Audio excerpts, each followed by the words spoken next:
and the northeast corner of the land of enchantment. It's Friday. The land of EWTN all across the Lone Star State. It's GRN Alive. Bringing you faith, fun, and facts. Live from the studios of the Guadalupe Radio Network. Join us on the show. Call 877-757-9424.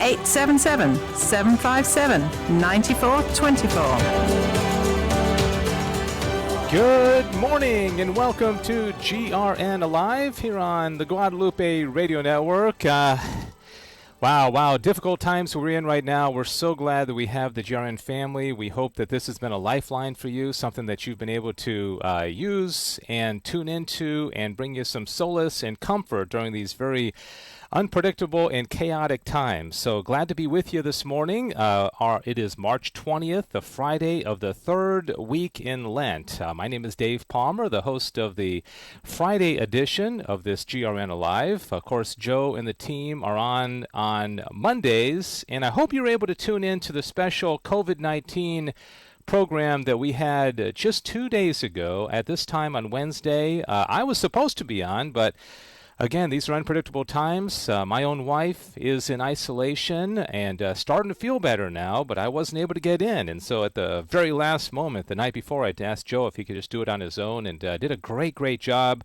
Thanks to Bishop Strickland for being on with us as well. And again, we're all living with unpredictability now. In fact, I'm home today. I'm doing this from my office upstairs in our house. I hope it sounds okay. Sissel Anderson is at the studio. Good morning, Sissel. How are you? Doing well, Dave. How are you doing? Okay, I don't hear Sissel Anderson, so I don't know if hopefully she'll work that out. But anyways, Sissel is at the studio. And Sissel, if you can hear me, let me hear from you, and I can hear your voice. But she is at the studio, and also Diane Xavier is running social media. And okay, so we're going to work out Sissel because we've got to be able to hear somebody besides me for an hour. Hopefully it's not just a monologue for an hour. But anyway, Sissel is there. Diane is also running our social media platforms, and we are on Facebook Live this morning, and we're also on YouTube. We're on Twitter, so if you want to see behind the scenes, you won't see me, but you can see Sissel and some still images that Diane has pulled up. So anyways, I understand that Sissel's coming through, but I don't hear her, and that is a problem. So Sissel, if you can work that out. I cannot hear you, but I guess everybody else can. All right, so as I mentioned, we're living in interesting, perilous times. One thing we all have in common right now, that each of our lives has been fundamentally changed in the course of the past 2 or 3 weeks. You know, nothing seems like it did even 2 weeks ago. It's amazing. 2 weeks ago, we did the program on Friday about the plight of Nigerians of the Biafra people, Christians in Nigeria. We mentioned the COVID-19 virus, but we didn't stress it the entire show.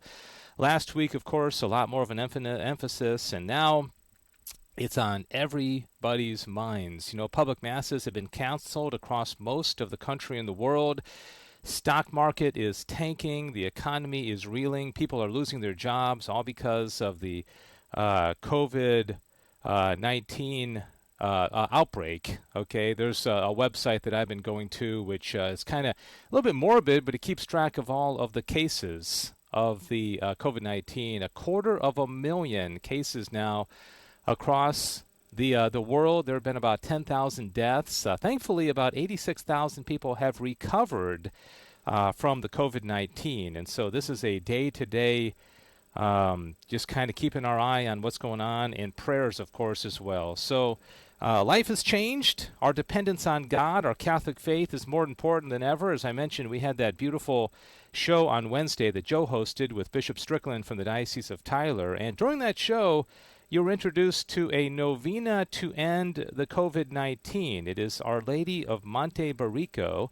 In fact, if you go to our website, grnonline.com, Joe has produced a 8-minute video that takes the excerpt from the show where he was talking about this novena, and he's also inserted some video. It's really, really well done, and the novena is there as well. It's really short. You could probably pray this novena in several minutes. And so I do invite you to go to our website, grnonline.com, and check that out. This has to do with a plague that broke out in the 15th century, 1426, in northern Italy, of all places, the same country that's really being hardest hit, other than perhaps China, by this current epidemic, pandemic, plague. And so please do visit the website and check that out. We're also going to spend, this whole hour talking about various aspects of this pandemic from a few different angles. In a moment, if all goes well, we're going to be joined via phone with Brad Hahn, the president of Solidarity HealthShare. And he is going to talk about the impact of the COVID-19 virus on the American healthcare system, okay? And every aspect of life is being impacted.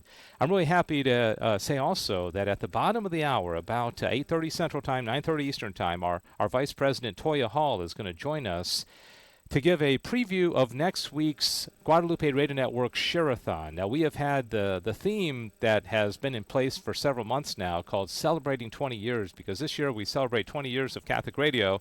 Obviously, there's also going to be a theme of how we dealing with this pandemic, we're relying on God, and also how Catholic radio has been a lifeline, not only during this pandemic, but also for the last 20 years. And you're going to hear from a lot of people whose lives have been changed, and we'll play testimonies, so it's going to be great. And so Tuesday through Friday of next week, the 24th through the 27th, 7 a.m. to 7 p.m. Central Time, 8 a.m. to 8 p.m. Eastern Time is going to be the Guadalupe Radio Network Share-a-thon. So Toy will talk about why it's as important as ever to support Guadalupe Radio Network. During the second half of the show, I also want to talk about what we might call the hidden blessings of this pandemic, without diminishing any of the horrors of what's going on, the sickness, the deaths I talked about, the loss of employment, the crashing of the economy. The question is, why is God allowing this to happen? Have you thought about that? Why is God allowing this to happen? Pope Francis spoke about this the other day. He said, quote, "Don't waste these difficult days. While at home, rediscover the importance of hugging your kids and your relatives." Okay, we'll tell you more about what Pope Francis is saying. Another article I saw on LifeSite News said, coronavirus should help us focus on the true purpose of our presence here on earth. And perhaps the most profound thing that I came across, and I want to open up the phone lines at the end of the show as well, and ask you, what lessons have been learned? What are the hidden blessings? What has changed? Maybe you're at home, you're working from home, you're spending more time with the kids. There is a priest, interestingly, from a parish called Our Lady of Guadalupe in Sinton, Texas, Father Glenn Mullen, who last week in his homily talked about how really in biblical times, what we're going through right now, it would not have been called an epidemic or a pandemic. It was called a plague. And he said, in relation to this, God permits those events and experiences that confront man with his limitations, such as plagues and other calamities. He goes on to say, for Catholics who take their faith seriously, this is something we recall in a dramatic way every year at Ash Wednesday, the beginning of Lent, when we hear the priest say, "Remember, man, that you are dust, and to dust you will return." Father goes on to say, we place ashes on our foreheads as a sign of the calamity of sin and its consequences. For example, the punishment of death. In a way, then, this epidemic being faced today by the whole world is God's imposition of Lent upon all mankind, beginning with the first spiritual lesson of man before God. Remember that you are dust, and unto dust you will return. So I really would love to hear from you during the second half of the program after we talk to Toya Hall at 8:30 Central Time. What has been your experience? Maybe there's something God has revealed to you through this pandemic. What have been the positives? We hear a lot about the negatives, and there are plenty of them. But in what way might you be experiencing God's blessing from all of this? So the phone number, 877-757-9424, 877-757-9424. Let me see if I can hear Sissel's voice. Sissel, are you there? Am I able to hear you? Hi, Dave. Can you hear me now? All right, I There can. we go. Boy, that is a relief, because I thought I was going to have to listen to myself for an hour, and that's not good. How are you doing this morning? I'm doing pretty well, Yeah, and I know you've been following the news, and you've got some stories. What is the latest from the church and the world? I guess it's all coronavirus all the time, and Yeah. so what's the latest? So some of the latest things that have been going on is that I was checking, and the Our Sunday Visitor website has a comprehensive list of all the mass schedules or changes in the U.S. diocese. And I would just say that it's over 180 dioceses in the United States, which is pretty much the entire United States, that have suspended masses or have adjusted how they're holding their masses at this point, which is, in my opinion, pretty unprecedented. I don't think that's ever been seen before. Yeah, I don't even think, I didn't live during World War II, but I don't even think during the war they shut down masses. Of course, the war was mostly, was not here in the homeland, but it kind of went on. This is unprecedented. This is different. So every diocese is kind of doing things differently, but it does seem that the trend is that most of the dioceses are canceling public masses. Got to make that distinction because the masses are still going on. In fact, masses, yeah, and some of the most beautiful things that I've seen have been the priests who have posted on social media. There was that one, I think perhaps you've seen it, where the priest took pictures of his congregation. Did you see that? So much. And put them in the pews. And then one of our local priests, Father Josh Whitfield, said that he was saying Mass at his parish, St. Rita, the other day, and by himself. And he said that God profoundly spoke to him at that moment and said, "This is the most important thing in the world," meaning the celebration of the Mass. And it came to him by himself, celebrating Mass in this big sanctuary with nobody else present. I thought that was beautiful. Yeah, definitely. Absolutely. Something else recently that Pope Francis has spoken out about is that obviously we're still in this time of Lent, and obviously people are sometimes we don't have Mass to go to at the moment and stuff like that. But Pope Francis wanted to urge everyone who's able to take this time to make a return to the Sacrament of Reconciliation, which I thought was really beautiful. And he says, but think of this, to return to God is to return to the embrace of the Father. He is capable of transforming us. He is capable of changing the heart, but he wants to give us the first step to return. It is not going to God. No, it is returning home. It's not going to God.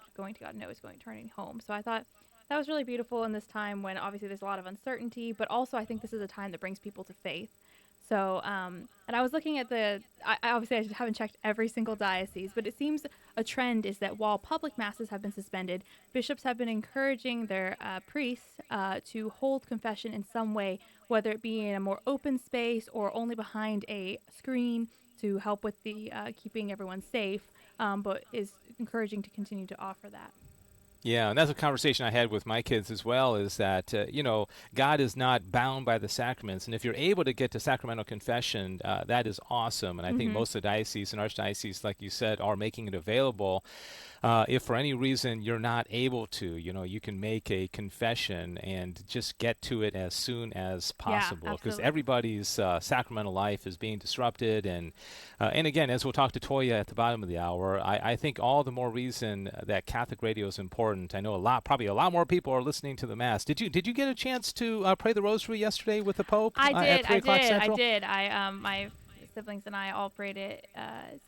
We had it on our local radio station, and it was really quite beautiful. I loved it, hearing that it being said in different languages and being translated. It was quite beautiful. Yeah, it sure is. Well, we are already running behind. Is that all the news? We ready to go to a break and get Brad Hahn on?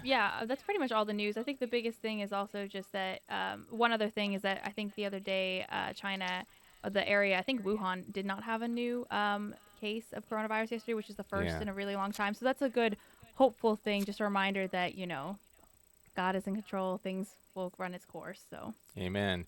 Yeah, this website that I have been going back to showing the total confirmed cases, and it ranks the countries, and China has held pretty steady. They've got at least reported cases, about 81,000, and that number has not gone up very much. The other countries, like Spain, Germany, and the U.S., those are still kind of shooting up, but everybody keeps talking about flattening the curve, and that's very important. So, Definitely. All right, Sissel, well, thanks so much. Let's take a quick break, and then when we come back, Brad Hahn from Solidarity Health Share is going to talk about some of the consequences, ramifications of COVID-19 on the American healthcare system, and so we'll talk to him right after this quick break here on GRN Alive Friday edition. I'll bet you know by now that Amazon Smile is a great way to support your favorite charity, and supporting the Guadalupe Radio Network while you shop is easy.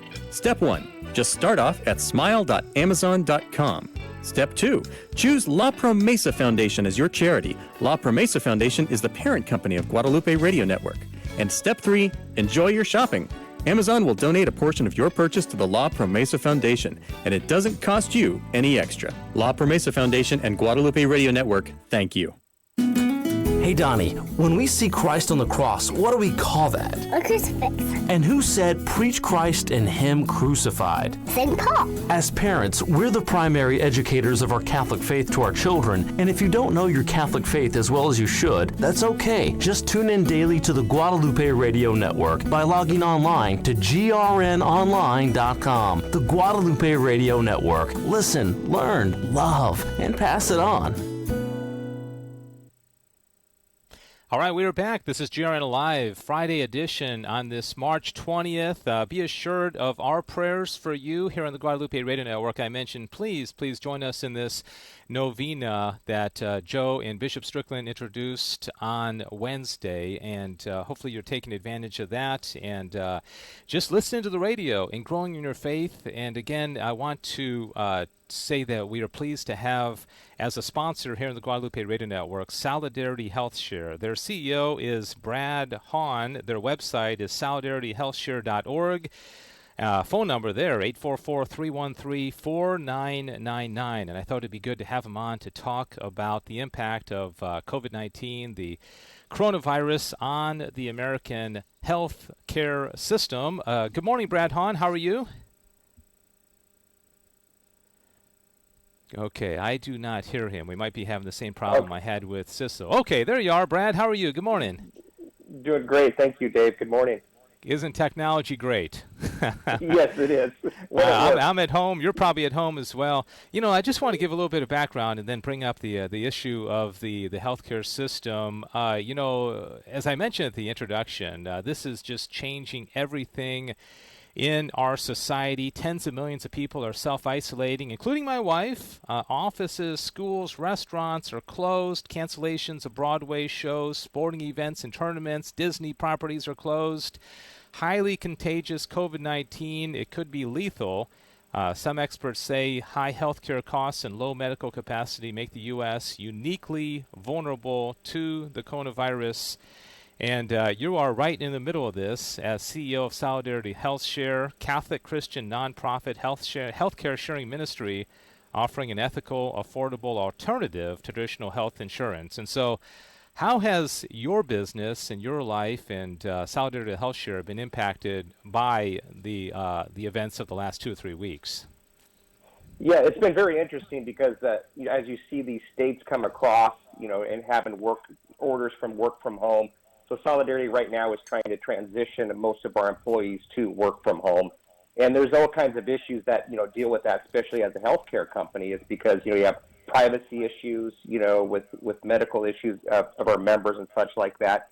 But we're also finding kind of an infrastructural change because when we move people off site, we have to have a phone system hooked up for them at their home and also a computer system hooked up at their home.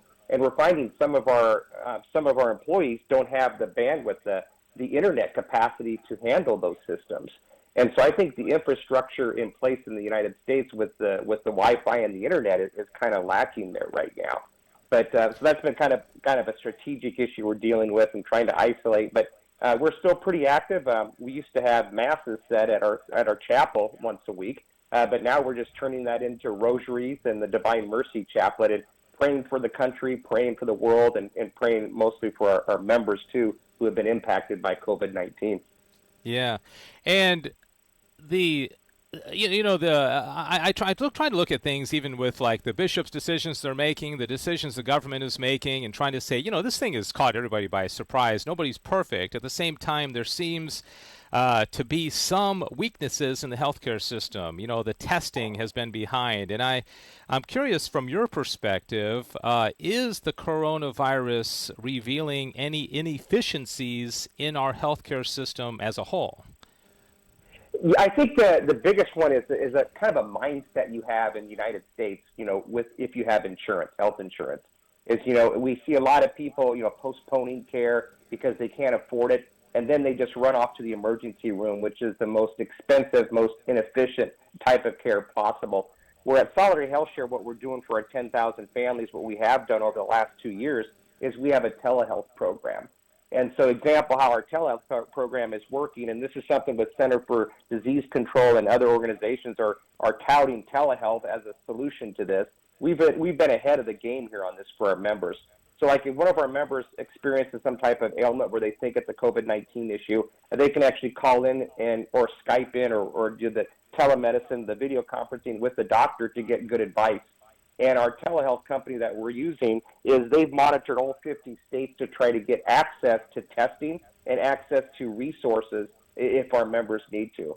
So I'll give you an example for me personally. I was in Italy a couple weeks ago for some work on behalf of Solidarity at the Vatican, and I they closed Italy like 3 days after I left. And so when I came back, I self-quarantined for a week. But then I was also had to run to the grocery store during that quarantine to buy food, of course. I had no signs or symptoms. I swung by my doctor's office, and I was able to get a COVID-19 test, and it came back negative. But that was through a private company here in Arizona. But I was realizing that the public officials didn't know that those private testing is available, because that afternoon I was on a phone call with a state house representative here in Arizona and didn't even know that they could get, private testing. So I think they're behind a little bit on implementing the testing, but it seems like out here in Arizona, which I can speak to personally, the testing and the evaluating of people with COVID-19 has really increased a lot over the last 4 or 5 days. Yeah, Brad Hahn joining us, Solidarity Health Share CEO. Their website, solidarityhealthshare.org. If you have a question, you want to call in, we got another 5 or 10 minutes with Brad Hahn, 877-757-9424, 877-757-9424. A lot of talk about containment. I think right now we're in still kind of an accelerated spiking of the cases. They say a lot of people that have the virus may not even know because there are no symptoms. And so talk about containment of the virus, and especially in relationship to our healthcare system in the country right now, and anything related to that, if you would, Brad. Yeah, and that seems to have been the biggest success, especially up in northern Italy. And I think that's why President Trump and the Center for Disease Control are implementing the social distancing concept to try to keep away from people. But also, too, we have to be mindful of just good hygiene, too. And I noticed, too, when I was traveling back from Rome, and then I had to go to Boston the next day, you see a lot more people washing hands, being conscious of it, wiping down the trays, and it just takes common sense, too, keep good hygiene, not touch your face with things. And I'll give you an example. When I was on the flight back from Rome, some gentleman had a mask, but I saw him take the mask off and then rub his eyes and his face with his hands, and if he had the virus on his hands, that would have, having a mask would have done no good, because he kept touching his face. So the social distancing, the isolation has been really good. I think that's why we're going to see it spike pretty early here in this country and starting to really flatten that curve because of this self-isolation we've been seeing. Yes. Obviously, you are a proponent of ministries like Solidarity Health Share, the cost sharing. We've talked in the past about how Catholic this is. The very name of it speaks of its Catholic, neighbors helping neighbors. In a time like this, why is this a good choice for somebody to check out the website and perhaps consider joining Solidarity Health Share? Well, the first thing is just the community that we've created, Dave, is with a community of prayer. And so the other thing is just the counsel that we give our members.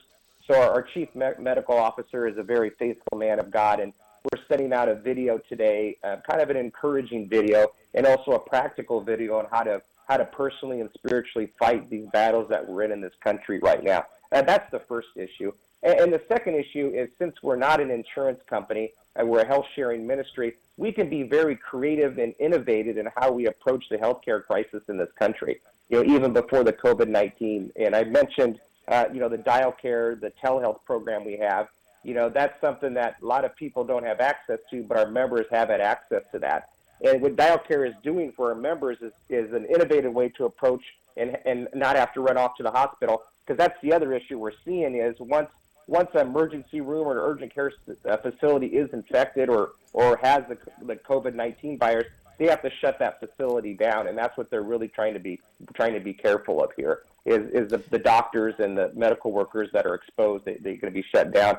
So that's the big thing, is just the innovation that we can bring to help solve the healthcare crisis in this country. Yeah. There was a story in the local news here last night where a police officer was tested positive for COVID-19. They had to shut down the whole police station. I mean, this is, and it disrupts everything. And so these are unique times for sure.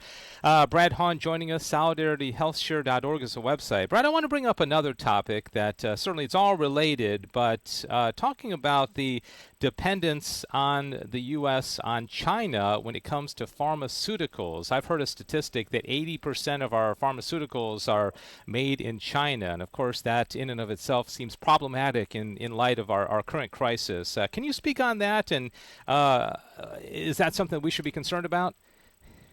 I think that's a very big concern as a nation, and if you always have to look at what we've done in this country when we started outsourcing a lot of our manufacturing, especially with the pharmaceutical drugs.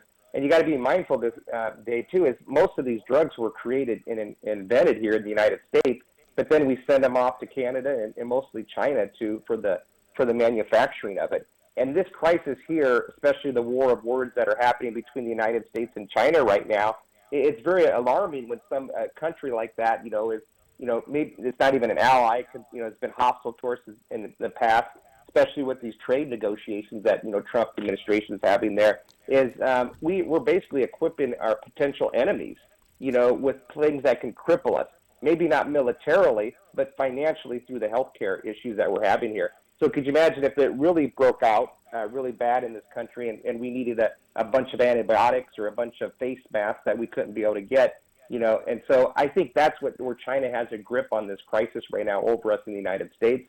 And I'm praying that this is a wake-up call, for our policymakers in D.C. and throughout the states, that this is not an acceptable way to have manufacturing, especially the critical manufacturing of our pharmaceuticals, outsourced to a possible enemy that could be used against us. Yeah, I picked up a prescription for my wife yesterday, and I asked the pharmacist about that 80%, and she was not aware that, didn't confirm that was true, but she made the comment saying, well, if they were all produced in the United States, the cost to them would probably be 10 times as expensive. And so I guess what I'd ask you, Brad Hahn, is how is there a way of not being so dependent on China, but also keeping prescription drug prices low? Yeah, I think it's just the American, ingeniousness that we have here when it comes to manufacturing, the manufacturing models that we've created in the United States. We can bring a lot of those back and really control the pricing on that.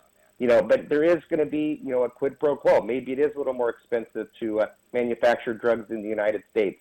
But what would you rather have? A little more expensive of prescription drugs, or would you rather have a country, a possible enemy of the state, to control your medical supply? Yes, just a couple minutes remaining. Brad, just in closing, obviously you'd love for people to visit the website, learn more about Solidarity HealthShare. If you can tell people about that process and what they can do to learn more, and also any other advice. People are scared. People, like I said, I've got my own wife that's isolated in our house. Any advice, generally speaking, that you'd give to our listeners in regard to COVID-19 and maybe some of the concerns that they have? Yeah, I think the big issue right now is just to remain calm and to remain grounded in the Lord. And we're seeing that where we're implementing a lot more prayer routines here, especially at our household, and also at the Office of Solidarity right now, is trying to bring some peace and calm to this matter and realize that Jesus Christ is in control of this, and we got to be praying for intercession, especially yesterday on the Feast of St. Joseph, the protector of the church, and the terror of demons. We can ask for his intercession to come upon. That's the first thing, is be grounded in prayer. And the second thing is just practice what the Center for Disease Control is saying, is, isolation like you're doing for your wife, especially with the elderly too. They should be isolated. They shouldn't be around, a lot of kids and be exposed to viruses and such like that if people are sick. Be mindful. Like last night, one of our sons, because we're not in lockdown here yet in Arizona, wanted to go over to a friend's house. So we called over to the house. Hey, is anybody there manifesting any flu-like symptoms, right? And we just have a conversation from parent to parent, to try to limit that. And then also good hygiene with washing your hands and keeping that social distance. And if we do that, and just be more mindful of the virus, that's really going to stop the spike, and hopefully we'll spike earlier and flatten that curve so we can get back to a normal way of life here in the United States. Amen. Brad, thanks so much. Again, I want to remind everybody of that website, solidarityhealthshare.org, solidarityhealthshare.org. Their CEO is Brad Hahn, and he has been kind enough to spend some time with us this morning on the program. Thanks, Brad. Great speaking with you. Yes, thank you, Dave. God bless. And everybody's in our prayers who's listening right now as well. Appreciate it very much. All right, this is GRN Alive Friday morning edition. I hope you are doing well. When we come back, we're going to talk with our Vice President Toya Hall about what's going to be happening next week here across the network. Tuesday through Friday, it is the Spring Share-a-thon, and my colleague Tim Mott sent out an email, and he said, this is one thing that's not being canceled. We are not canceling the Share-a-thon because I think it's more important than ever that Catholic radio is on the air while our Sacramento life has been disrupted for pretty much all of us, but we can continue to hear the powerful gospel message of Jesus Christ through the airwaves, and what a blessing it is. So the Share-a-thon goes on, and got some also news also about the playing of the Mass next week that Toya will share with us. So let's take a 2-minute break and come back with GRN Alive right after this. Next week, we will be hosting our quarterly Share-a-thon on Tuesday through Friday from 7 a.m. to 7 p.m. Central Time. The GRN is 100% listener supported, and for only 16 days out of the year, you have the opportunity to be an active part of the GRN family by making a pledge of support for your radio station. Please pray for the success of the Share-a-thon. We are so very thankful that you're part of the Lord's divine providence, sharing of your prayers and financial gifts, which sustain the work of evangelization through the powerful means of radio. I invite you to tune in and join us next week as we share how Catholic radio has changed so many lives for all eternity due to your support to keep your station on the air. This is Len Oswald, President of the Guadalupe Radio Network, with your GRN Family Minute. We are your Catholic radio, radio for your soul. Did you know that there are several ways for you to stay connected to the Guadalupe Radio Network? Visit our website at grnonline.com or hang out with us at facebook.com/grnonline. You can even tweet us. Just search for @grnonline. And don't forget, you can connect to our email list with your smartphone. Just text the letters GRN to the number 42828. Get connected and be blessed. Solidarity HealthShare is rebuilding Catholic healthcare in America. We conform to the moral guidelines of the Catholic Church, so you never have to worry about your healthcare dollars paying for anything that violates your conscience. From conception to natural death, we strive to serve all healthcare needs, protect human life, celebrate families, and promote the dignity of all people. Join Solidarity HealthShare in restoring and rebuilding authentic Catholic healthcare by signing up at solidarityhealthshare.org, a sponsor of the Guadalupe Radio Network. It is 33 minutes after the hour. Thank you so much for joining us on GRN Alive Friday edition, March 20th, in the midst of the crisis of this pandemic, and we just kind of band together. We pray. I just love what Brad just said a moment ago. Prayer is so important right now, and so is Catholic radio, and that's why we are going to have the opportunity next week to continue on with the Share-a-thon, which has been planned for over a year now to be in this particular week, but I think it's important that we have it, and also that you support it in the midst of all that's going on right now. And so I asked our Vice President Toya Hall to join us for a few minutes here on the Share-a-thon to talk about the plans for next week. Good morning, Toya. How are you? Good morning, Dave. I am doing well. It's Yeah, wonderful to be talking with you and all the Guadalupe family of listeners. Yeah, it really is. And, I was just thinking, there are some industries that have just been absolutely racked by this coronavirus. I've got a buddy who's a pilot, and he's, thinking he's not going to have a job week from now. The restaurant industry is, and some of these industries are just being destroyed temporarily. But radio is not one of those, because if anything else, it continues to be more important than perhaps it was 2-3 weeks ago. Would you agree? Oh, I certainly do. And in this time of trial and sickness, Dave, I think we all need our daily dose of Catholic radio. It is there to guide us, to provide Mass to provide prayer, to keep us going, to give us hope, to give us faith, And I'm very excited about next week because, as you were saying earlier, we're going to celebrate our first Share-a-thon, celebrating our 20th anniversary. Yeah, a lot of people have. I've gotten a lot of emails, and I think perhaps you and others within the GRN have asking, what's going to happen with the Mass? We play the Mass every day, 7:00 a.m. Central Time, and with Tuesday through Friday next week, what's going to happen with the Mass? And I want you to share that news because I think that decision was just made yesterday with you and Len Oswald, our president. How is the Mass going to continue to be played next week in light of the Share-a-thon? Well, I totally understand that people miss the Mass during the Share-a-thon. And, if you don't raise money to keep the stations on the air, then you're not going to get Mass at all, right? So yes. We took it to prayer, and we thought, you know what, let's play the Mass at noon next week. Because with all the churches shut down, people are not able to get to Mass. But if they are listening on the radio, not everybody has TV and not everybody has cable where they can, watch the Mass, but they can hear the Mass that is played on EWTN. So at noon Central is when we will play the Mass Tuesday, Wednesday, Thursday, and Friday during the Share-a-thon. Yeah, and I couldn't help but think that by placing it at noon, it's literally in the center of the Share-a-thon each day. We get a few hours to talk about it coming up, and then afterwards we get some time also to reflect on the homily and also what Father said during it. So it's literally in the center of the Share-a-thon, and so that's going to be a great blessing as well. So that's the news. I just want everybody to know the Mass will continue because many people, of course, most of us, do not have the opportunity to go into our church and participate in Mass any longer as well.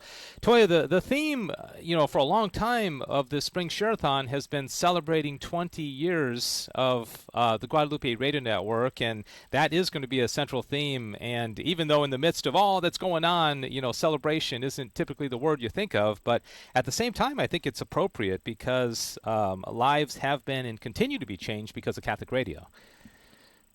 Right.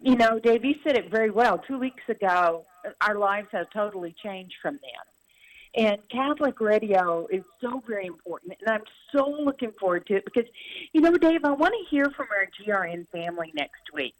I want to hear how they're getting through this, how prayer is helping them, how turning into their GRN station is helping them. And we will provide that opportunity and a phone number next week. I hope people call in and really generous, that they haven't spent all their money on toilet paper, that they've saved some to give. Yeah, I'm laughing about the toilet paper comment because that's one of the stranger things that's come out of this whole pandemic is this rush to get toilet paper. But it's so true, and I know that from my experience, because I have spoken to some people about renewing pledges. I know Joe Schuler in our D.C. office said that he sent an email to us yesterday saying that he was calling some people about renewals, and almost every single one of them said, I'm in, I'm continuing to support the network, and I do want to say, Toya, we always talk about the 3 Ps. There are people whose lives have been disrupted financially, and maybe somebody's just saying, you know what, I don't have a job, I don't have an income any longer. There are other ways of supporting the Share-a-thon other than just pledging, which of course is extremely important. You can pray and you can promote it as well. Do you want to speak on those two? Yeah, we're all a family sharing the good news of Jesus Christ, right? And to do that, just, telling one person is huge. So we ask people to promote the Guadalupe Radio Network, to pledge, as you said, and to pray for it. I think, as we've all been talking about, prayer is so very important in this time because I think prayer opens our hearts and our minds to God. And, this morning in the Mass and the responsorial day, there was a scripture that just really touched my heart. And it was, if only my people would hear me and Israel walk in my ways, I would feed them with the best of wheat and with honey from the rock I would fill them. And that's such a beautiful scripture talking about repentance, and abundance at the same time. And I think this is one way that we can all change our lives, get to confession. There are priests who, their whole schedules have been cleaned up, right? Yes. And so they would probably love to hear your confession. Yes, my family and I went last weekend. We kind of anticipated the fact that the opportunities might be diminishing, and I was pleased to see that the particular church that we went to was just packed, and there were families, and there were a lot of people. Despite even then everybody was afraid of the social distancing and everything, but a lot of people taking advantage of this important sacrament. All right, Toya. Hey, thanks so much. Just appreciate you being on short notice. I texted Toya. What was it, about 10 o'clock last night, and said, hey, can you come on with me? I was glad to come on, Dave, and I'm excited about next week. I know that we all need a daily dose of Catholic radio. Amen. All right. It's the theme is officially celebrating 20 years of the Guadalupe Radio Network. And one thing I will also mention is that one of the giveaways is an interview that Joe McLean and I did with Len Oswald and Toya Hall, talking about the 20 years history of the Guadalupe Radio Network. And the theme is God showing up. Okay, yeah, there are some human achievements, but I'm excited because we'll be talking about this a lot next week as well, Toya. God showing up and blessing this network and blessing a whole lot of listeners through these last 20 years. So I'm looking forward to it. Me too, Dave. And please, listeners, know that we are praying for you daily. Yeah, certainly. Thanks, Toya. Appreciate you coming on. Toya Hall, Vice President of the Guadalupe Radio Network here on GRN Live Friday edition. Great to speak to her. And so you'll hear a lot more of Toya and, God willing, me and all the other team members, family members of the Guadalupe Radio Network next week, as we encourage you to support Catholic radio during a very, very difficult and perilous time. So let's spend the rest of the program talking about, as I mentioned before, what are some of the hidden blessings that you have experienced, and we really want you to call in and share with us. I'm looking at this screen in front of me. 250,000 confirmed cases, 10,038 deaths, all the breakdown. And we get those, and rightly so, those updates on the news all the time, and it can be really discouraging, and it can almost make us despondent in the light of this pandemic. But there are some blessings that have come from this, and we want you to call up and share them with us here in the next 15 minutes of the program here on GRN Alive. 877-757-9424. 877-757-9424. Sissel will answer, and so I'll be talking to Sissel, but I'll also she'll be taking calls, and so she's doing double duty. Sissel, are you there? I don't know if the phone's ringing yet. The phone is not ringing yet, so I have a moment before I'll have to jump off the mic here, but yeah, why don't you share, because I know you have experienced some of the things that you've seen on social media, some of the like I say, and this is not to diminish the pain, the suffering, even the death that some people are experiencing, but at the same time I think of like somebody experiencing Calvary 2,000 years ago, and even at that time saying, something obviously good is going to come out of this, and clearly it did. God is able to make good of everything. And so I don't know, what have you found, or anything encouraging you can share with our listeners? Yeah, it's interesting. I've just seen a lot more people on social media making more posts about praising God for the little things in life. I've seen a lot of that. I've seen a lot of people who are obviously staying in at home and just having great family time, praying together. It's a much more focused Lent than I think a lot of us have had in a while. We have this opportunity of a time where we don't have as much to do. We aren't going from one event to another, and we're actually able to stop and pray together as a family. And so I've seen a lot of just encouraging posts. Also, priests have gotten very creative, and it's been very enjoyable to watch. Like you mentioned, the one priest who printed pictures of all of his parishioners and put it in the church. You've seen priests do the drive-through confessions, which are quite fun too. And it's just really interesting to see all the creativity and beauty that's coming from it. Yeah, we have a painting at our house. My wife is Irish, and it's the Mass Rock in Ireland, because back in the time, I guess it would have been maybe 19th century perhaps, when it was illegal to celebrate Mass in Ireland because right. of the British occupation. So the Irish Catholics would have to go into the woods, and they would have a place where they would gather, and it was the Mass Rock, and they would have one person would be on the lookout to make sure nobody was going to catch them, and the priest would have to secretly say Mass, and people under the threat of losing their lives would come and participate in the Mass. And so we have that hanging in our house just as a reminder to all of us that, we can never take the Mass for granted. Now, Absolutely. I never anticipated this kind not. of, I talked to somebody the other day, and they said, we thought that the Mass would be taken away from us externally. Now, of course, I think, we trust our bishops, we obey our bishops, and I think they're making the best decisions they can under the circumstances. But the Masses haven't been taken away from us, but the active participation of the laity has been temporarily as well. So let's hear from us. And when you need to kind of peel off to take a call, you just let me know, Sissel.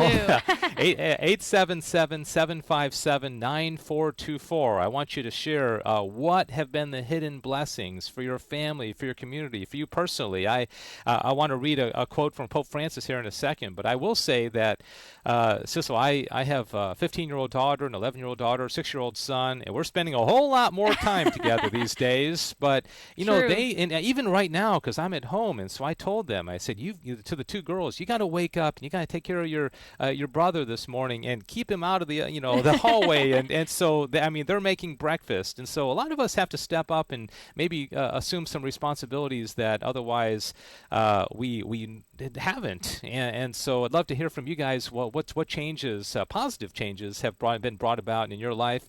877-757-9424. 877-757-9424.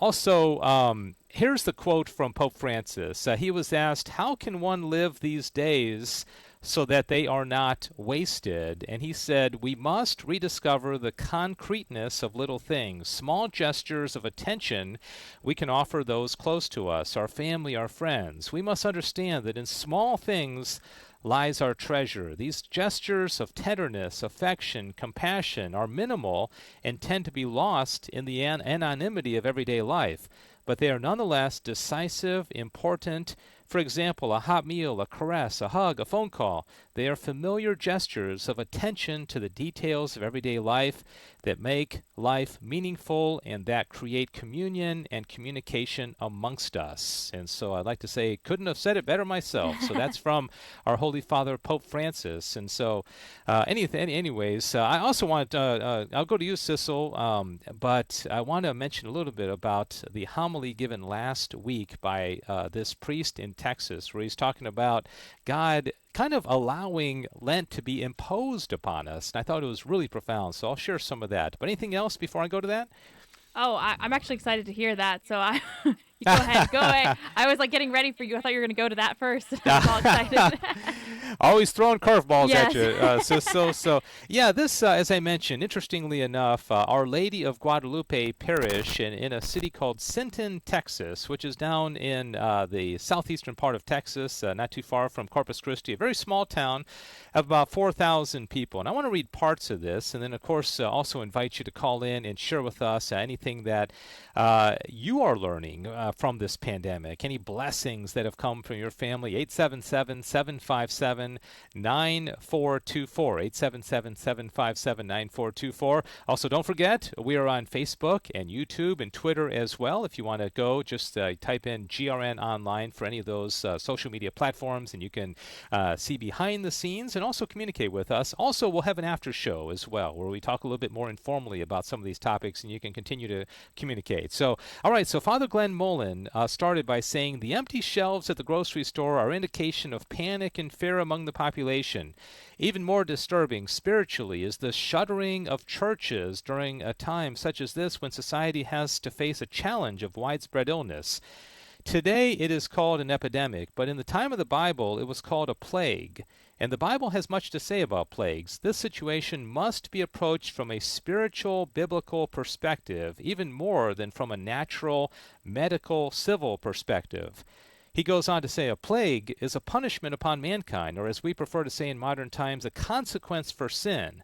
Not your or my personal sin, perhaps, but the sin of mankind, original sin. Because man refused to follow God's design and decided to be his own God, he forfeited the grace necessary for the perfection of his nature and his relationship with the cosmos. As punishment, man is subject to disturbance, suffering, illness, and ultimately death. Sin exposes man to his vulnerability and mortality, and God permits those events and experiences that confront man with his limitations, such as plagues and other calamities. For Catholics who take their faith seriously, this is something we recall in a dramatic way every year on Ash Wednesday, the beginning of Lent. The priest says, "Remember, man, that you are dust, and to dust you will return." We place ashes on our foreheads as a sign of the calamity of sin and its consequences, for example, the punishment of death. In a way, then, this epidemic being faced today by the whole world is God's imposition of Lent upon all mankind, beginning with the first spiritual lesson of man before God. Remember that you are dust, and to dust you will return. Most importantly, on a spiritual level, the experience of a plague is a call to humility and repentance, exactly as Catholics learn during Lent. All other human activities and preparations without this spiritual priority are in vain. Our response to a plague involves the very same threefold call of Lent: to pray, to fast, and to give alms.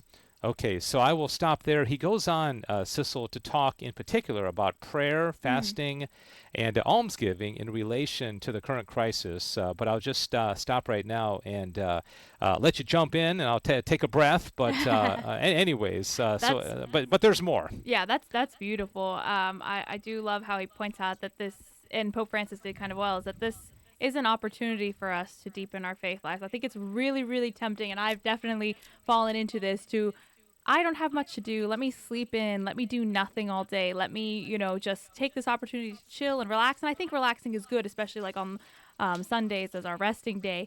But it is also an opportunity that we have this time. We can further our knowledge in the faith. We can deepen our prayer lives. We can see what we can do to help our neighbors. He mentioned about how the shelves are, clear of toilet paper and lots of other essential items. Something, unfortunately, that one of our priests locally here in the DFW area mentioned is that the shelters and stuff are running out of food, the pantries, because people kind of went crazy. Yeah. So just as something that you can do possibly is go through your own pantries, which is what my family did yesterday, and find anything you can possibly donate, because that's another good thing you can do at this time. Yeah, and he actually gets into this with the almsgiving. So you're anticipating very nicely what he says. But I'll go over these, and I know we're about to run out of time in the program, but just going over this homily from Father Mullen from Our Lady of Guadalupe Parish in Stinton, Texas. He says, first is prayer. On the list of preparations and procedures that we should implement for protection and mitigation of illness, the first should be prayer. It is irrational and vain and arrogant to face a plague without prayer. Without prayer, a plague becomes, as the Bible and tradition indicate, a sign of God's wrath and judgment. But with prayer, a plague becomes a trial and a test which purifies faith.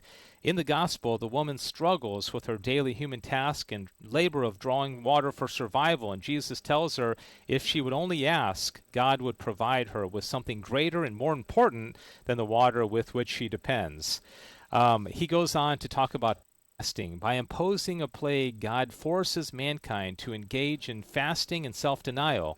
As we already see from the restrictions imposed by civil authorities, the entire population is being forced to travel less, minimize entertainment, avoid bars and restaurants, and yes, even face shortage of food and basic necessities at the supermarket. All those things Catholics should be doing every Lent. Many will have to enter quarantine. Some will get sick. All of this is a fasting, and it is not a bad thing because it reminds us that man does not live on bread alone, but by every word that comes from the mouth of God. The fasting might also take on a deeper spiritual aspect as authorities and churches are closing, as we have seen. In this case, all the faithful will experience more fully what the infirm and debilitated already experience when they are homebound and unable to get to Mass every weekend. Hunger for God will deepen. So, Sissel, the almsgiving part I'll read in a second, but just wanted to give you a chance if you want to jump in. I know we're down to about our last 3 minutes here on General Live. Any comments about that? Oh, again, he's really hitting the nail on the head of this opportunity that's been given to us. So I don't know. I'm honestly, I think he said it better than anything I might say. Move on. Yeah. Yeah, almsgiving. This is what you Yeah. kind of hinted at. He said, in the case of this epidemic or plague, we're being called in a particular way to provide for the needs of those who are most vulnerable by the illness, the elderly and others with high-risk medical conditions. There are only so many hospital resources, and all the civil efforts are being designed to prioritize those most in need. But even in lesser matters, such as grocery shopping, we need to be mindful of others. Panic shopping and hoarding is inconsiderate, a destructive violation of almsgiving. Instead, we should positively seek out those such as the elderly or homebound and make sure they have the groceries they need without having to leave their homes on their own. For those who struggle with panic, prayer and fasting provide the ability to let go of fear. The three spiritual tools all reinforce each other and work together. They are indispensable for what we are facing. Finally, Father Mullen says Lent is a time each year to take seriously our mortal condition and respond with a commitment of conversion. Lent is a call for all mankind, but because many don't hear the call through the liturgy or hear it but don't really take it seriously, God has his way of bringing it to bear in a serious and unavoidable way through plagues and calamities and pandemics. Therefore, let us not panic or fear as those without hope, but be renewed in faith and the knowledge of salvation. Let us hear profoundly the words which Christ speaks in the gospel. If only you knew who is asking you, you would ask him, and he will give you living water welling up to eternal life. All right, that's it. Sissel, I know we're out of time. Wow. Thanks so much. And again, we will post that on our Facebook page if anybody wants to see it and read it. And Sissel, thanks for your great work back at the studio, and also thanks to Diane Xavier. Next week is the Share-a-thon, Tuesday through Friday, 7 a.m. to 7 p.m. Central, 8 a.m. to 8 p.m. Eastern Time, celebrating 20 years of Catholic radio, but also talking about the importance of Catholic radio during times like these. Please visit our website and pray the novena. We are praying for you, and please pray for us. May God bless you, protect you, and heal you if necessary. Thank you for listening, and God bless you.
All right. We are now going on to our after show. Dave, you still with us? I am here. How you doing, Yay! Sissel? Doing well. Oh, goodness. A beauty of technology. Yeah, I am, as I mentioned in the show, I am broadcasting from home today, and I am not able to, for whatever, maybe the limitations of our own internet, able to see us on social media, but I trust we're up there, and I'm sure Diane's doing a splendid job. So And if the not, show's we're just having a great conversation, Dave. just between the two of us. Yeah, maybe Diane can confirm that we are actually broadcasting on social media now, so it's not just a... Oh, okay, good. Well, Diane, how you doing? Did we have any communication or feedback, or anybody communicate through social media that you wanted to share with us? Well, Michelle McLean, Joe McLean's wife, just said what a great opportunity for Guadalupe Radio to broadcast the Mass next week. Yeah, I love yeah, her that's doing that. Yeah, that's for sure. And so, all right. Well, I shared that She says homily. praying for Palmer family and all. Yeah. Okay. Do you all personally know anybody who's quarantined or in isolation, and among your family or friends? You mean actually like is thinking that they might have the coronavirus? Yeah, Yeah, I right. do know a few people. I do. Yeah. A couple people's like family members more, but yeah. Yeah, I mean, we've had it, I guess, kind of living it here because I guess it was Monday night my wife started feeling not so great. And so she decided by Tuesday morning that she was going to self-quarantine herself, and she's been in her room really ever since. And, to the point where we're bringing meals up to her. Wow. And she has symptoms, but there has been no confirmation that she has COVID-19. And, of course, it's getting tested is really challenging. And they're mostly testing the older population. And Right. since she's, not even 50 yet, she's not really one that's going to be front of the line to get tested. So we've kind of seen it firsthand, some of the challenges of trying to figure out what exactly somebody has when they're showing symptoms. Right. Oh gosh, I can only imagine. Yeah, the good news is she's feeling better this morning, and she's been sending me some texts. And so, but even after you start feeling better, you're still supposed to quarantine yourself. Of course. And but, anyways. I don't know if you all are. I mentioned this website that I see the number of cases, and it's really been spiking in the U.S. the last few days. Are y'all paying attention to kind of keeping track of this, or is it just too Yes. much to bear? What are you doing, Diane? Well, I mean, it's shocking. I heard like 30 priests in Italy are around 28 priests in Italy have died due to COVID-19. Wow, So- have died, huh? Yeah. Yes. Yeah, there's been a high number of priests who have passed away. Yeah, Italy has been particularly hard hit, and I've heard different theories about why that might be. And even among European countries, Spain is bad, and some people are saying, Italy is the idea, I guess, the model of what we don't want to happen in Right. the U.S. And only time will tell. But I of course, nobody knows for sure what's going to happen because nobody knows what the infection rate is. Right. Yeah. All right, so if you are listening to us, you're not able to see me because I'm not on camera. I hope I'm not, gosh, at any rate, because I'm not all that well Are you in your dressed. pajamas? pictures up. Yeah. Yeah, I'm going to leave that totally. I'm not in my pajamas. I'll say that much. I am in shorts and a t-shirt. I'll say that. But if you are listening to us on any of our social media platforms, please let us know how you're doing. How are you handling this? I was a little surprised that we didn't get any calls during the show, sis, so I kept thinking you were going to break away, but Yeah, nobody I called, know. huh? This is my theory. Everyone is taking advantage of not having to go into work and is sleeping in. Yeah, that's true. That's true. Kind of like what we would be doing if we weren't doing a radio If we didn't have a show, right? we would still be asleep. Yeah. I that's, noticed that traffic is light Yes, traffic On is the light highways. in the DFW area at the moment. due to everybody being homebound. Yeah. Yeah. So Little what about blessings. Diana? You weren't able to speak on the show because you were doing all the social media. But what have you been able to see anything different in family life with your dad and your sisters, or any positives that have come out to the this time of kind of being we're all somewhat isolated now, right? I just think we're spending more time together. And, my sister had a bad cough, and she's had a chronic cough for a while. And this one medicine cures it.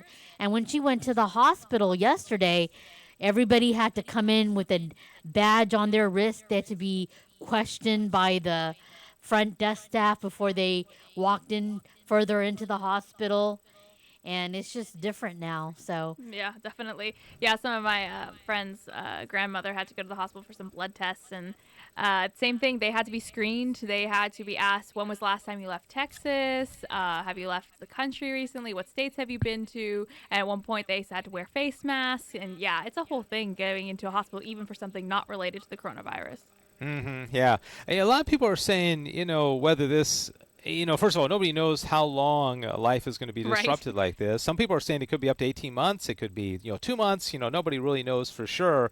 But others are saying, life may never go back exactly as it was. Or I wonder, if let's just say 5 months from now, life goes back to some sense of normalcy. Do you see things being permanently changed, or how is this going to change the psyche of our country and our culture? That is a great question. I can see some possibilities of change would be in the education system, since they're doing this huge switch over to online teaching a lot in a lot of places. So my sister's talked about, like, she's a school teacher, wondering what that'll mean for the future if they'll switch to more of a hybrid kind of, just so they're more prepared for a future if this ever were to happen again. So that's my thought. But Yeah, and I think so. I think somebody said, we're all homeschoolers now. Yeah, right. Because, homeschooling, I teach a class online for Homeschool Connections, and, I did my class Wednesday, and there was no disruption. I mean, it just keeps on going. So I think you're right. There's this video classes. I think if nothing else, everybody's going to have to be more equipped to turn to this in the case, and teachers are going to have to be prepared to almost in a moment's notice do an online class with students in front of a screen instead of in front of them. yeah, it's definitely interesting. So my school has been put online through the end of April, and we've had our spring break extended. But of course, my program, we're film students. It's a little bit different. It's a little bit difficult to move those fully online because we require equipment and space and stuff like that. So it'll be interesting next few weeks for sure.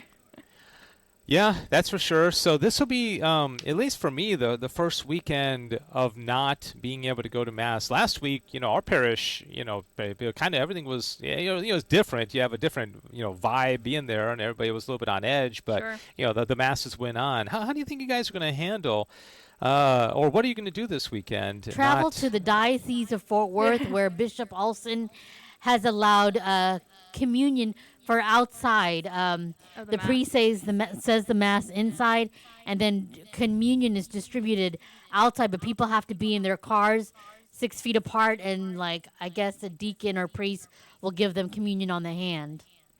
Yeah, so Diana, you going to literally track, because I know you're in not only the Dallas Diocese, but the eastern part of the Dallas Diocese. Are you going to travel to Fort Worth for Sunday Mass? If I can, if I have time, I will. So. Yeah, and I now, Sissel, I didn't read this whole news update from the Fourth Diocese that Diane's referring to. Yeah. Is the bishop asking all priests to do this, or is this on a voluntary basis, or can we expect every parish in Fort Worth to have communion available, or what? Let me see if I can remember what he said. I'm pulling up the letter right now, so talk amongst yourself for a second.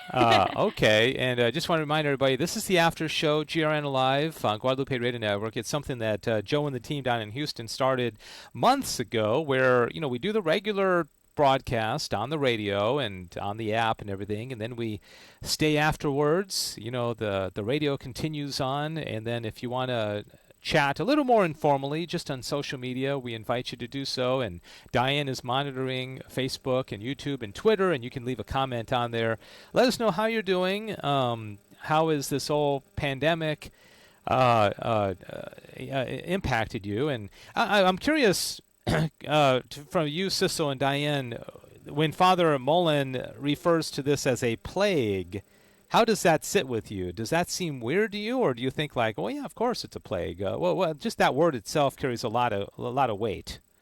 It's just, I don't know. It is kind of scary to think that it could be a plague because, of the high increase of number of people that are dying, and who knows, the future results of this virus, how far it will spread in this country. So it does kind of concern me because, I mean, I haven't studied the plagues of our history too much, but I know they had a lot more deaths back then, but we're so advanced now, but we're not immune, to everything these days either. It just shows. Yeah, I actually looked up the definition of a plague, and it says a contagious bacterial disease characterized by fever and delirium, typically with the formation of buboes and sometimes infection of the lungs. And the verb plague is cause continual trouble and distress. And I would say without a doubt, this is a plague, especially in the verb form, causing continual trouble and distress. I don't know of anybody that isn't somewhat disturbed and distressed. If nothing else, the regular routine has been disturbed for everybody in the country. So, all right, Sissel, we let you to buy some time there. Okay, What did you find out? So on reading the letter, it looks like it's going to be every parish is going to be offering communion. It's a little bit unclear, but it says that I'm asking that the priest celebrate these masses assisted by a deacon and a server and acolyte for the published intention at the scheduled time in the main sanctuary of the parish church. Holy Communion will then be distributed outside of the church in designated spaces after Mass for those who are present in their cars or separated by a safe distance. So that's the only thing he really says about that, and so I'm assuming that means that every parish is expected to be doing this. Okay, so could be somewhat time-consuming, and not that that's a big deal, but especially the first weekend. Yeah, I'm sure it'll be interesting after this first weekend exactly, how all this is going to work out. But when you brought up plagues, Dave, it made me think of something I saw on Facebook. One of the local seminarians, who actually just last night was ordained as a deacon, so exciting on that. He posted something on Facebook that I thought was really, really interesting. You're familiar, of course, with the Screw Tape Letters, right? Yes, C.S. Lewis, yeah. Yeah, so there is a expert. Do you mind if I read it quickly? Oh, no, please do. All right, so it says, "My dear Wormwood, plagues are a most effective weapon given to us by our Father below. Normally, Christians are quite comfortable in receiving the dreaded sacraments and gathering in their prayers and other heinous arts. But if you can stir up a hysteria by means of a plague so that they cut themselves off from our enemies' gifts to them, the torment of isolation will drive them to despair and season them quite deliciously, much to our delight. Get them to forget about their usual practices of prayer, fasting, and almsgiving, and encourage them to become gluttons, slanderers, and lose all regard for their neighbor, thinking only of themselves and their immediate needs, storing up treasures which we can send moth and rust to destroy further, sweetening their torment. If you can, help them to redefine their usual words like church and fellowship and ministry, so that they feel comfortable cutting themselves off from our enemies' care, and they can be tempted all the more. Yes, Wormwood, a plague is a tried and true method of taking their eyes off our enemy and getting them to worship their own bodies, a most desirable position for we tempters. Never let a good crisis go to waste. Your affectionate uncle, Screwtape." Wow, that is interesting. So that comes from Screw Tape Letters, That's just from Screwtape Letters. Yeah, amazing. That is so prophetic, and I know. That quote about "never let a crisis go to waste." I know. That's actually been used in the political realm. Have you heard about that? I'm not exactly familiar with one incident. What?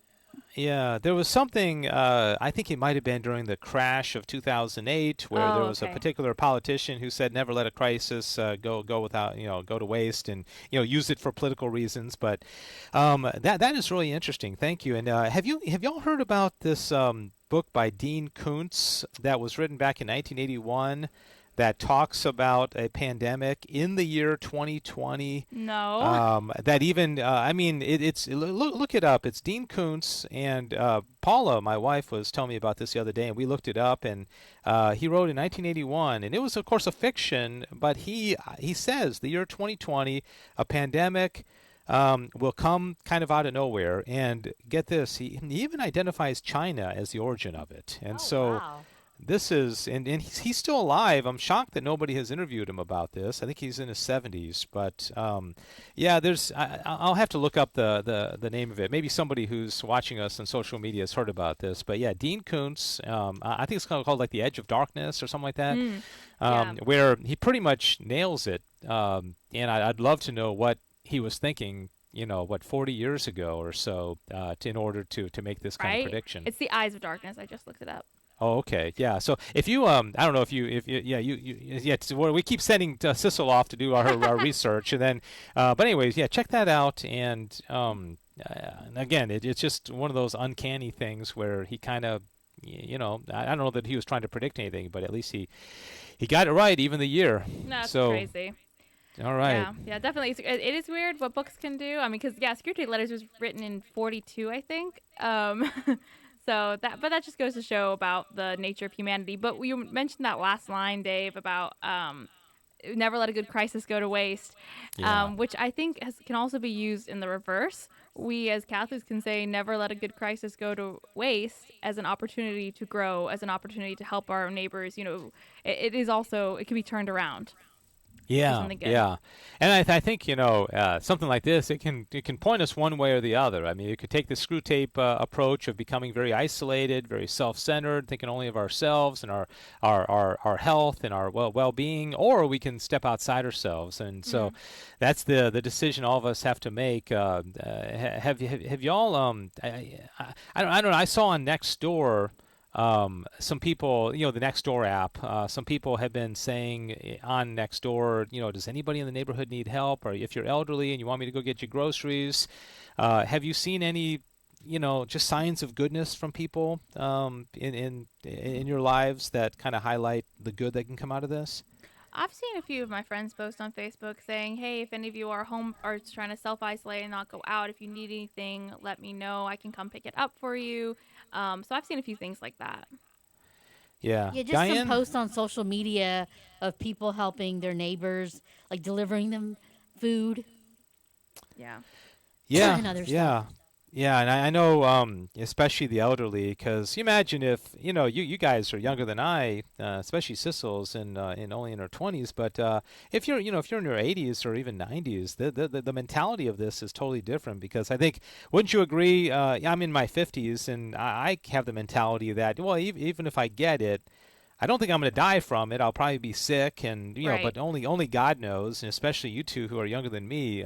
But if you were to think that if I got this, it could kill me, that changes your mentality entirely. Oh, 100%. We're here to protect the more fragile of us, and that's why they're asking us to do this self-isolation. The government wants us to try to do this, is to protect the ones who are more vulnerable to it. It's actually funny. That reminds me of a post I saw on Facebook where it says, the first time in history we can save the human race by laying in front of the TV and doing nothing. Let's not mess this up. It's like, come on, guys. It's the one time, our only opportunity where we can do nothing and we can save the world. Let's let's Take follow one those for the rules. team, Yeah, right? exactly. Oh, darn, yeah. I have to watch more Netflix, Yeah, binge watching Netflix, saving the world, one Netflix movie at a time. Exactly. From what I Yeah. understand, adoration is still available Yes. Yeah, at some parishes. Most dioceses are still keeping that Yes. open.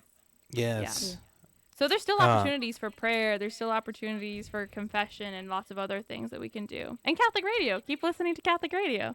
Yeah. I thought it was so cool yesterday with everybody. I mean, so many people gathering around the radio or their video screen, their monitor, and praying with the Pope. And some people were saying it's like Lepanto.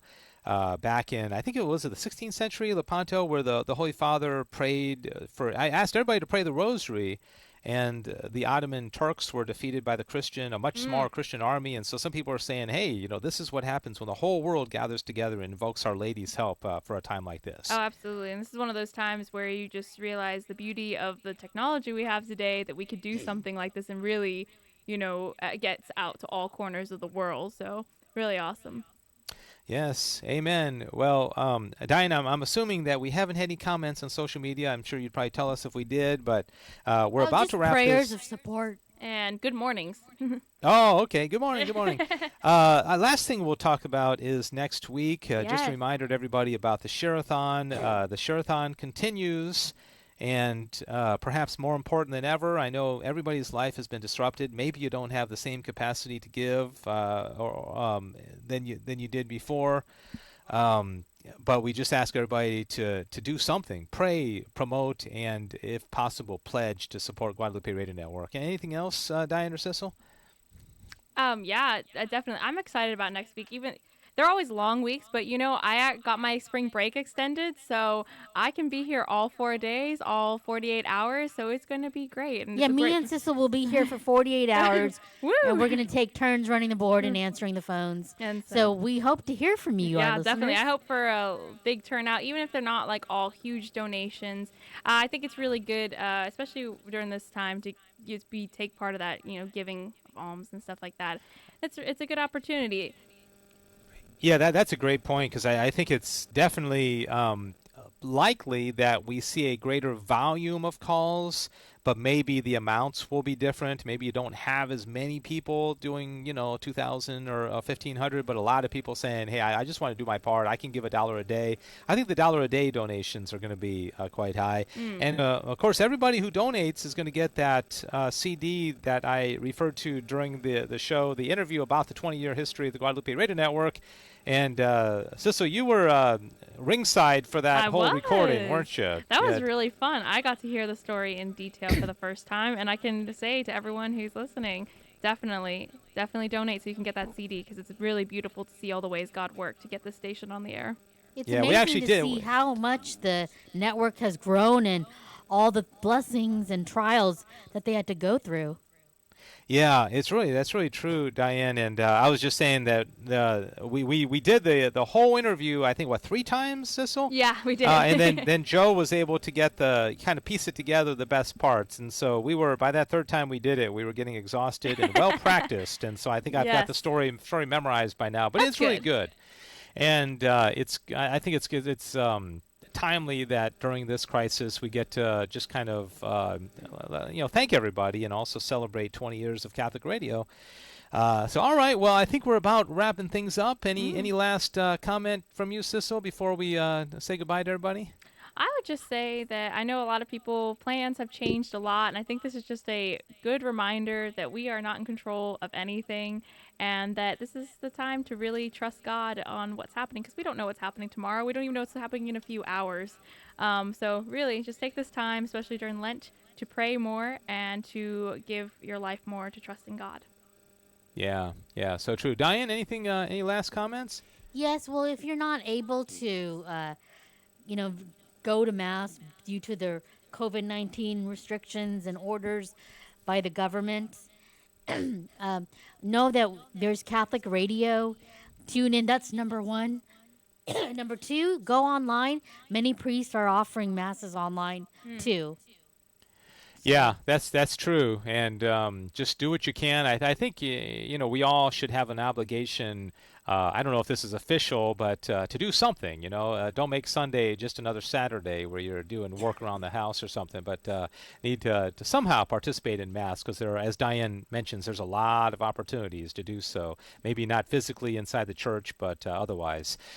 All right, well, that's going to do it. Thanks so much, Diane and Sissel, and thanks to everybody who's still hanging out with us. Don't forget, Monday, 8 o'clock Central Time, Joe will be back on with GRN Alive Monday edition, and then I think we're probably going to have to, perhaps we might have to cancel our local Good News show, but we'll see.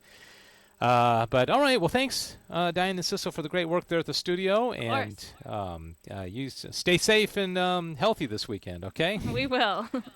Okay, thanks, everybody, and may God bless you and keep you, and don't forget about the novena on our website, and be assured that you are in all of our prayers. God bless you. Signing off here on the After Show with GRN Alive on the Guadalupe Radio Network.